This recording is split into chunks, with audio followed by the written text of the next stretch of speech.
जरा सांभ के रखी यार। ਇਹਦੇ ਵਿੱਚ ਬਿੱਦ ਉਹ ਲਾੜੇ ਨਹੀਂ ਬਣਦੇ ਆ। ਉਹ ਮੈਂ ਆ ਬਣੀ ਤਬਦੀਲੀ ਆ ਗਈ, ਬੇਈਮਾਨੀ ਹੁੰਦੀ ਬਿੱਦ 'ਚ। ਪੁਲਿਸ ਦੀ ਸਾਰਿਆਂ ਦੀ ਆਵਾਜ਼ ਆਉਣ ਲੱਗ ਪਈ। ਉਹ ਪੁਲਿਸ ਵਾਲੇ ਬੁਲਾਇਆ ਨੇ ਯਾਰ ਨੇ ਆਪਣੇ। ਜੀ ਆਓ ਸਰ ਬੈਠੋ। ਬੈਠੋ ਨਹੀਂ ਉਠੋ।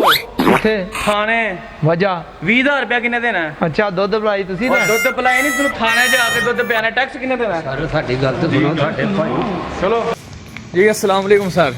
जी जी वालेकुम अस्सलाम। किधर लेके जा रहे हैं जनाब इनको? थाने लेके जा रहे हैं। थाने क्यों लेके जा रहे हैं आप लोग? टैक्स नहीं दिया इन्होंने। टैक्स किस चीज़ का? शादी करा रहे, टैक्स नहीं देना। शादी का कौन सा टैक्स है? टैक्स पड़ा, तब्दीली नहीं आई। जी जनाब, अब्दुल्ला इस हालत में जेल जाता हुआ अच्छा नहीं लगता। आप क्या कहना चाहेंगे इसके बारे में? देखो भाई 20000 रुपया दुध पे ही दईए, अच्छा फिर जुती लगान दे भी पैसे दी।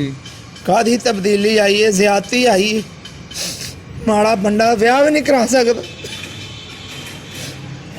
खुदारा गरीब नू जिंदा रहन दे। इस वीडियो का मतलब किसी सियासी जमात को टारगेट करना नहीं है, बल्कि मौजूदा हुकूमत को ये मैसेज पहुंचाना है कि गरीबों की शादियों से टैक्स हटाया जाए, ताकि हर गरीब अपने बेटे और बेटियों की शादी खुशियों के साथ कर सके।